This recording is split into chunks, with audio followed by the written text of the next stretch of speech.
ಕಷ್ಟಗಳಂದ್ರ ಅತಿ ಮೀರ್ ಕಷ್ಟಗಳು ಬಂದವ. ಆವತ್ತಿನ ದಿನ ನೀವು ಮರಣ ಹೊಂತೀರಿ, ಇದು ಕೆಲಸ ಒಳ್ಳೇದಲ್ಲ, ಒಬ್ಬರಿಗೆ ಹತ್ತಿರ ಬೇನೆ ಇನ್ನೊಬ್ಬರಿಗೆ ಹತ್ತಿರ ಸಾಯ್ತೀರಿ ಅಂತ.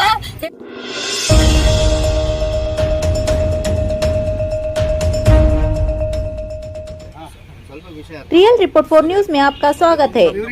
बहुजन पार्टी ने ब्रिम्स के डी ग्रुप वर्कर्स को जॉब से निकालने की निंदा करते हुए डी ग्रुप वर्कर्स के साथ मिलकर डीसी ऑफिस में किया धरना और डीसी को जॉब पर लेने की मांग करते हुए दिया गया मेमोरेंडम। ಕೆಲಸ ಮಾಡತ್ತಿದ್ದೆವು ಮತ್ತಂದ್ರ ಮೊದಲು ನಾವು ಸೇರ್ಕೊಂಡಿದಾಗ 3000 ಕೊಟ್ಟಾರ, ಆಮ್ಯಾಗ 4000 ಕೊಟ್ಟಾರ. ನಮಗ್ PF ಕಟ್ ಮಾಡಿಲ್ಲ. ನಮ್ದು NB ಅವರು ಒಂಥರ ನಮ್ಗ ಇದು ಇಜ್ಜತ್ ಕೊಟ್ಟಿ ನೋಡಿಲ್ಲ. ಮತ್ತ ನಮ್ಗೆ ಏನಾರ ಪ್ರಾಬ್ಲಮ್ ಆಯ್ತದಂದ್ರ ಬಿ ಅವರು ತಲೆ ತಕೊಂಡಿಲ್ಲ. ಇಷ್ಟು ದಿನ ಬಿ ತಕೊಂಡಿಲ್ಲ, ಇನ್ನು ಮುಂದೆ ಬಿ ತಕೊಳತಿಲ್ಲ. ಮತ್ತ ಈಗ 2 ವರ್ಷಕ್ಕೆ ತನ ಕೆಲಸ ಮಾಡಿಸ್ಕೊಂಡಿ ಇವತ್ತು ನಮ್ಗೆ ಆಚಕ್ ಹಾಕ್ಯಾರ. ನಿಮ್ಗೆ ಕೆಲಸ ಇಲ್ಲ, ನಮ್ ಟೆಂಡರ್ ಮುಗಿದದ ಅಂತ ಅವ್ರು ಹೇಳ್ತಾರ. MS ಅವ್ರು ಹೇಳ್ತಾರ ನಮ್ಮಲ್ಲಿ ಕೆಲಸನೇ ಇಲ್ಲ, ನೀವ್ ಇರೋದ್ ಜರತ್ತಿಲ್ಲ ಅಂತ ಹೇಳಿ ಹೊರಕ್ ಹಾಕ್ಯಾರ. ಇವತ್ತಿಗೆ 3 ದಿವಸ ಆಯ್ತು. ನಾವು ದಿನ ಕಷ್ಟಪಟ್ಟು ಕೆಲಸ ಮಾಡಿದ್ದೇವು. ನಮ್ಮ ಮನೆ ದಿನ ತೋಲ್ ಕಷ್ಟಗಳಂದ್ರ ಅತಿ ಮೀರ್ ಕಷ್ಟಗಳು ಬಂದವ. ಆವತ್ತಿನ ದಿನ ನೀವು ಮರಣ ಹೊಂತೀರಿ, ಇದು ಕೆಲಸ ಒಳ್ಳೇದಲ್ಲ, ಒಬ್ಬರಿಗೆ ಹತ್ತಿರ ಬೇನೆ ಇನ್ನೊಬ್ಬರಿಗೆ ಹತ್ತಿರ ಸಾಯ್ತೀರಿ ಅಂತ ಹೇಳಕ್ ಯಾವ ಅಧಿಕಾರಿನೂ ಬಂದಿಲ್ಲ. ಇವತ್ತು ನಮ್ಗೆ ತೆಗಿಲಕ್ ಯಾವ ಅಧಿಕಾರಿಗೂ ಅಧಿಕಾರಿ ಇಲ್ಲ. ನಮಗ್ ತೆಗಿಬೇಡ. ಕೊರೋನಾ ಸಮಯದಾಗ ನಮಗ್ ಇನ್ಫೆಕ್ಷನ್ ಅದ ಅಂತೇಳಿ ಊರಿಂದ ಹೊರಗಿಟ್ಟಾರ. ಅಂತ ಸಮಯದಾಗ ನಾವು ದುಡ್ದಿದ್ದೇವು. ಈಗ ದುಡ್ಡು ಕೊಟ್ಟವ್ರಿಗೆ ನಾವು ತಕೊಂಡ್ ಕೆಲಸ ಮಾಡಿಸ್ಕೊತೇವ್ ಅಂದ್ರೆ ನಾವು ಬಿಡಲೇವು. ನಮಗ್ ನ್ಯಾಯ ಬೇಕು. ಇಲ್ಲಿ DC ಸಾಹೇಬ್ರು ನಮಗ್ ನ್ಯಾಯ ಕೊಡ್ಬೇಕು. ಈಗ ಬೇರೆ ಎಲ್ಲ ದುಡ್ಡು ಸೇರಿನವ್ರು ಆಗೆಲ್ಲ ಬಂದಿ ಇಂತ ಕಾಯಿಲೆ ಅದಂದಿ ಬಿಟ್ಟು ಹೊಡಿ ಹೋಗ್ಯಾರ. ಅವ್ರು ಹೊಡಿ ಹೋಗಿನ ಕಡೆಕ ನಾವ್ ಅನ್ಪಡಿದ್ದೇವ್, ನಮಗ್ ದುಡಿಸ್ಕೊಂಡಿ ಇವತ್ತು ಅವ್ರು ಬರ್ಲಕ್ ರೆಡಿ ಆಗ್ಯಾರ. ನಮ್ಗೆಲ್ಲ ಆಚೆ ಕಳ್ಸ್ಯಾರ. ನಮ್ಗೆ ಇವತ್ತು ನಾವ್ ಎತ್ತ ಹೋಗ್ಬೇಕು. ನಮ್ಗ್ ನ್ಯಾಯ ಬೇಕಲ್ಲ. ನಮ್ ಕುಟುಂಬದವ್ರು ನಮ್ಗೆ 2 ವರ್ಷ ಹೊರಗಿಟ್ಟಾರ.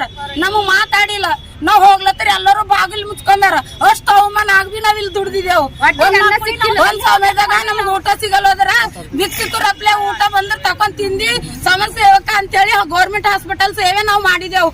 ಆದ್ರೆ ಇವತ್ತು ನಮ್ಗ ಇಲ್ಲಿ ನ್ಯಾಯನೇ ಇಲ್ಲ. ನಮಗೆ DC ಸಾಹೇಬ್ರು ನ್ಯಾಯ ಕೊಡ್ಬೇಕು. ಬೇಕೇ ಬೇಕು, ನ್ಯಾಯ ಬೇಕು, ಬೇಕೇ ಬೇಕು, ಕೆಲಸ ಬೇಕು, ಬೇಕೇ ಬೇಕು, ಕೆಲಸ ಬೇಕು, ಬೇಕೇ ಬೇಕು, ಕೆಲಸ ಬೇಕು. ಬಹುಜನ ಸಮಾಜ ಪಕ್ಷಕ್ಕೆ ಆ ಕುರಿತು ನಾವು ಇವತ್ತು ತಮ್ಮ ಬಳಿ ಮನವಿ ಕೊಡಕ್ಕೆ ಬಂದಿದ್ದು. ಆ ವಿಚಾರವಾಗಿ ನಮ್ಮ ರಾಜ್ಯ ಪ್ರಧಾನ ಕಾರ್ಯದರ್ಶಿ ಕೂಡ ಮಾತಾಡ್ಬೇಕಂತ ಮನವಿ ಮಾಡ್ತೀವಿ. ಇವತ್ತಿನ ಈ ಸಂದರ್ಭದಲ್ಲಿ ನಾನು ಮೊದಲಾಗಿ ನಮ್ಮ DC ಸಾಹೇಬರಿಗೆ ತುಂಬ ಧನ್ಯವಾದ ಹೇಳಿ ಅವರಿಗೆ ನಾನು ಇವತ್ತಿಗೆ ಬಂದಿರೋಗೋಸ್ಕರ ಅವರಿಗೆ ಧನ್ಯವಾದ ಮಾಡ್ತೀನಿ. ಇವತ್ತು ಬಂಧುಗಳೇ, ಅವರ ಅಕ್ಕ ತಂಗಿಯರೇ, ಇವರೆಲ್ಲರೂ ಇವತ್ತಿಲ್ಲಿ ನಾವೆಲ್ಲ ಇವ್ರ ಜೊತೆ ಯಾಕೆ ಬಂದೀವಿ ಅಂತಾರೆ DC ಸಾಹೇಬ್ರೆ, ಅವರು ಸುಮಾರು ಕೊರೋನಾ ಸಮಯದಲ್ಲಿ ತಮ್ಮ ಜೀವವನ್ನು ಮುಟ್ಟಿಯಲ್ಲಿ ಹಿಡಿದು ಅಂಥ ಸಂದರ್ಭದಲ್ಲಿ ಹಾಸ್ಪಿಟಲ್ನಲ್ಲಿ ಅವ್ರು ಕೆಲಸ ಮಾಡಿದಾರ. ಯಾವುದೂ ಭಯ ಅವ್ರು ಪಟ್ಟಿಲ್ಲ. ಅವ್ರಿಗೆ ಊಟ ಸಿಗ್ಲಾರ ಕಾರಣ, ಅವ್ರ ಹೊಟ್ಟಿಗೆ ಊಟ ಸಿಗ್ಲಾರ ಕಾರಣ ಈ ಕೆಲಸ ಬಿಟ್ಟರೆ ನಮ್ಮ ಮಕ್ಕಳು ಉಪವಾಸ ಇರ್ತಾರೆ ಅಂತ ತಿಳಿದುಕೊಂಡು आज जो बहुजन समाज पार्टी हमारी जो डिस्ट्रिक्ट कमेटी है और हमारे नेता लोग जो है, हम आज जो ब्रिम्स हॉस्पिटल में जो काम करने वाले, जो स्वच्छता काम करने वाले जो सेविका हैं, उनके साथ हम खड़ा है। अगर इनको अन्याय होता है तो इनको अन्याय करने वाले को हम सबक सिखाएंगे और डेमोक्रेटिक सिस्टम में जो by the people to the people for the people के सिस्टम है यहाँ पर, उसके जरिए हम उनको सबक सिखाने का काम करेंगे। और अगर हमारे काम करने वाले बहनों को, जो सेविकाओं को अगर अन्याय होता है तो बहुजन समाज पार्टी बर्दाश्त नहीं करेगी और इनको अन्याय करने वाले चाहे कोई भी तुरमकर है उसको हम सबक सिखाने का काम करेंगे। इस देश में हजारों करोड़ रुपए का चोरी करके विदेश में जाके रह रहे हैं, उस लोगों को कोई पकड़ रहा नहीं कोई पूछता है। इस देश में नंगा नाच कर रहे हैं कानून के साथ, उन्हें नहीं पूछते हैं। अरे ये माँ बहन अपने पेट के रोटी के लिए जहाँ पर काम कर रहे हैं तो उनकी रोटी छीनने का काम करते हैं, तो वो छीनने वाले को शर्म आना चाहिए, शर्मसार होना चाहिए। इन्होंने अपना पेट के लिए काम पूछ रहे हैं, रोटी के लिए काम पूछ रहे हैं। इन्होंने कहे तुमको 1 लाख रुपए पगार दो, 50,000 पगार दो, हमको परमिट करो बोल के पूछे, नहीं पूछ रहे हैं। और वो भी कैसा काम, हॉस्पिटल में कोरोना के समय में जहां पर आदमी 100 कोस दूर भाग रहा था, कोई मिनिस्टर आने के लिए तैयार नहीं था, कोई डॉक्टर आने के लिए तैयार नहीं था। अगर कोई डॉक्टर ड्यूटी पे आया तो घर को भी जाने के लिए तैयार नहीं होता था, ताकि उसके बीवी बच्चों को इन्फेक्शन होके कुछ हो। वैसे समय में ये बहन लोगों ने, एक हमारे काम करने सेविकाओं ने वहां पर अपना जान पूरा खतरे में रख के, मुट्ठी में रखकर वहां पर स्वच्छता का काम किया और हजारों लोगों का जान बचाने के लिए उन्होंने अपना टाइम दिया और स्वच्छता का काम किया और उनको बचाने का काम किया। उसमें उनका श्रेय है। इस आधार पर, एक कंपेंसेशन आधार पर इन्होंने कोरोना के टाइम में इतनी बड़ी सेवा दी, वो तो अपने ख्याल में रख के कोई भी एजेंसी आने दो भाई, वहाँ कोई भी आने दो, वो लोग यही बहनों को, ये जो 100 लोग है इनको ही देने का काम करे। नहीं तो बहुजन समाज पार्टी ये लड़ाई मुख्यमंत्री पद तक लड़ने के लिए तैयार है। हम इसलिए जो लेबर्स लॉ है उसके लिए भी वो सोचे।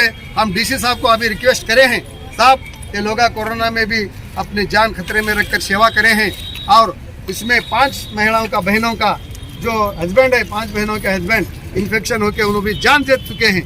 तो कम से कम थोड़ा उनके ऊपर भी रहम करो।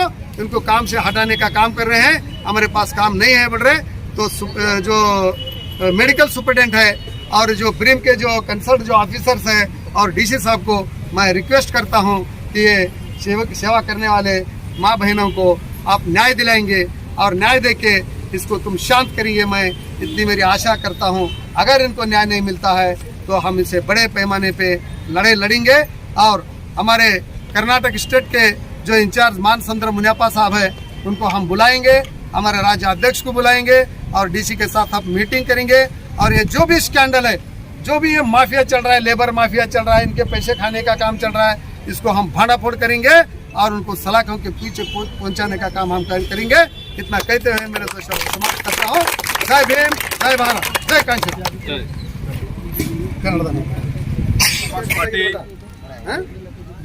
इधर उत्तर विधानसभा क्षेत्र से आज हम प्रिम्स हॉस्पिटल के स्वच्छता सिब्बंदी क्या लोग हैं, उनके जो समस्या है वो कल क्या करे गिड़े बोल के 96 मेंबर्स को निकाले गवर्नमेंट हॉस्पिटल के एजेंसी। तो हमारा रिक्वेस्ट डीसी साहब से इतना चाहिए, आपके चैम्बर में एक लेबर डिपार्टमेंट है, वो लेबर डिपार्टमेंट से इनको सब लोगों को कंटिन्यू करके उनको काम देना।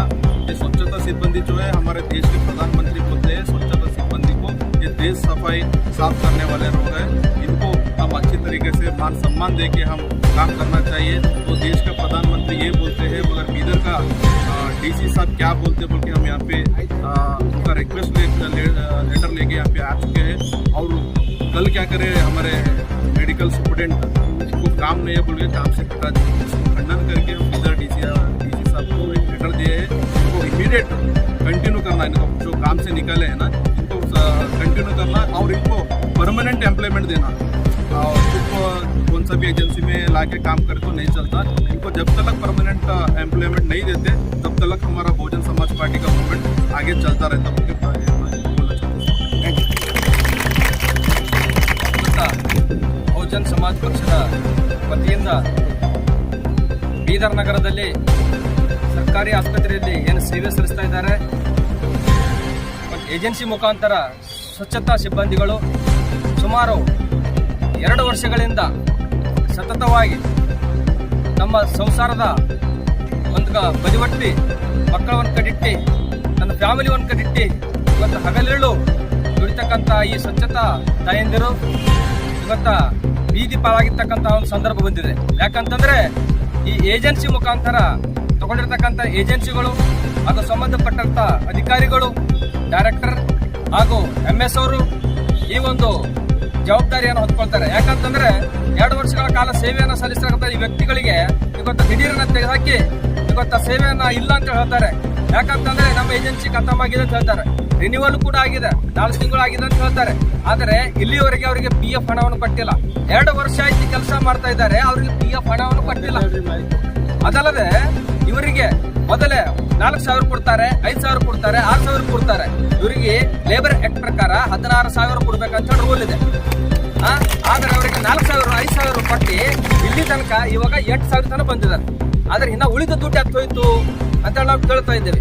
ಯಾಕಂತಂದ್ರೆ ಹೀಗೆ ಮಾಡ್ಕೊತಿದ್ದಾಗ ಯಾರು ಕೇಳ್ತಾ ಇಲ್ಲ ಅಂತಂದಾಗ ಅವ್ರಿಗೆ ಬಹಳಷ್ಟು ಅನ್ಯಾಯ ಆಗ್ತದ. ಹಾಗಾಗಿ ಇಂಥ ಏಜೆನ್ಸಿಗಳಿಗೆ ಕಪ್ಪ ಒಂದು ಚುಕ್ಕಿ ಸೇರಿಸಬೇಕು.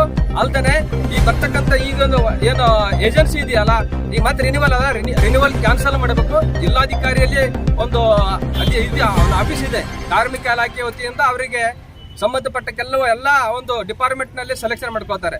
ಹಾಗಾಗಿ ಅದನ್ನು ತೆಗೆದುಹಾಕಿ DC ಆಫೀಸ್ ಮುಖಾಂತರ ತಕೊಂಡು ಅವರಿಗೆ ನ್ಯಾಯ ಒದಗಿಸ್ಕೊಡ್ಸ್ಬೇಕಂತ ಹೇಳಿ ಈ ಸಂದರ್ಭದಲ್ಲಿ ಕೇಳ್ತೇವೆ. ಯಾಕಂತಂದ್ರೆ ಜಿಲ್ಲಾಧಿಕಾರಿ ಮುಖಾಂತರ ಆರ್ಡರ್ ತಗೊಂಡಾಗ ಅವರಿಗೆ PF ಕಟ್ ಆಗ್ತದೆ, ESI ಕಾರ್ಡ್ ಆಗ್ತದೆ, ಅವ್ರ ಫ್ಯಾಮಿಲಿಗೆ ಒಂದು ಸೆಕ್ಯೂರಿಟಿ ಅನ್ನು ಸಿಗ್ತದೆ ಅಂತ ಹೇಳಿ ಈ ಸಂದರ್ಭ ಹೇಳ್ತೇನೆ. ಯಾಕಂತಂದ್ರೆ ಅವ್ರಿಗೆ ಸೆಕ್ಯೂರಿಟಿನೇ ಇಲ್ಲ ಅಂತಂದ್ರೆ ಕೆಲಸ ಏನು ಮಾಡ್ತಾರೆ ಅವರು? ಇಂಥ ಏಜೆನ್ಸಿಗಳು ವರ್ಷ ಚೇಂಜ್ ಆಗೋದ್ರಿಂದ ಅವರ ಫ್ಯಾಮಿಲಿ ತೊಂದರೆ ಆಗ್ತದೆ ಅಂತ ಹೇಳಿ ಸಂದರ್ಭ ಹೇಳ್ತೇನೆ. ಬಹುಜನ ಸಮಾಜ ಪಕ್ಷ ಇದಕ್ಕೆ ಸಂಪೂರ್ಣವಾಗಿ ಖಂಡಿಸ್ತದೆ. ಬೀದರ್ ಜಿಲ್ಲೆಯಿಂದ ನಾನು ಸಂಗಮೇಶ್ ಏಣ್ಕೂರ್, ಬಹುಜನ ಸಮಾಜ ಪಕ್ಷದ ಜಿಲ್ಲಾ ಉಪಾಧ್ಯಕ್ಷನಾಗಿ ಇದಕ್ಕೆ ನಾನು ಒತ್ತಾಯ ಮಾಡ್ತೇನೆ. ಧನ್ಯವಾದ. ಸ್ವಲ್ಪ ವಿಷಯ ಅರ್ಥ ಮಾಡ್ಕೊಂಡು ಸರ್ ಇವ್ರಿಗೆ ನ್ಯಾಯ ಸಿಗಂಗ್ ಮಾಡ್ರಿ ಸರ್. ಇನ್ನೊಂದು ಇಡಬೇಕಾದ ವಿಷಯ ಇವ್ರಿಗೆ ಈಗಾಗಲೇ ತಿಳಿದಿದೆ ಸರ್. ತೆಗೆದು ಮೊನ್ನೆ ನಿನ್ನೆ ಮತ್ತು ಕೆಲವು ಬೇರೆ ತಗೊಂಡು ಕೆಲಸ ಪಟ್ಟಿ ಮಾಡ್ತಾ ಇದ್ದಾರೆ. ನೀವು ಬೇರೆ ತಗೊಂಬದು ಯಾಕೆ ಮಾಡ್ತೀರಿ? ಆಲ್ರೆಡಿ ಇವ್ರು ಕೆಲಸದಾಗ ಇದಾರ, ಇವರಿಗೆ ಕಂಟಿನ್ಯೂಷನ್ ಮಾಡಬೇಕು ಅಂತ ನಮ್ದೊಂದು ಬೇಡಿಕೆ ಇದೆ ಸರ್. ಈ ವಿಷಯನೂ ಕೂಡ ಸಂಬಂಧಪಟ್ಟ ಅಧಿಕಾರಿಗಳು ಮಾತಾಡ್ರಿ. ಟೆಂಡರ್ ಖತಮ್ ಆಗ್ಯದಲ್ಲ ಸರ್, ಕೆಲಸ ಬೇಕಲ್ಲ ಸರ್. ಅಷ್ಟು ದೊಡ್ಡದು ಒಂದು ಆಸ್ಪತ್ರೆ ಅದ, ಇಲ್ಲಾಂದ್ರೆ ಎಲ್ಲರೂ ಬಿಡ್ಬೇಕಾದ್ರೆ ಸ್ವಚ್ಛತೆ ಆಗಲ್ಲ ಸರ್. ಅಷ್ಟು ದೊಡ್ಡದೊಂದು ಆಸ್ಪತ್ರೆ ಅದ, ಅದಕ್ಕೆ ಅನಿವಾರ್ಯ ಅದ ಸರ್ ಕೆಲಸ. ಅದಕ್ಕೆ ಅವಶ್ಯಕವಾಗಿ ಅನುಕೂಲ ಮಾಡಿಕೊಡ್ಬೇಕು. ಇವತ್ತು ಚರ್ಚೆ ಮಾಡ್ತೀನಿ, ನಾವು ನಾಳೆ ಬೆಳಿಗ್ಗೆ 11 ಗಂಟೆಗೆ ಬರೀ ವಿಷಯ ತಿಳಿಸ್ತೀವಿ. ಧನ್ಯವಾದ. ನ್ಯಾಯ ಕೊಡ್ತಾರಂತ ಕೆಲಸ ಸರ್.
इस चैनल के सभी ग्रीन स्क्रीन वीडियो बिल्कुल फ्री है, इनका कोई भी उपयोग कर सकता है।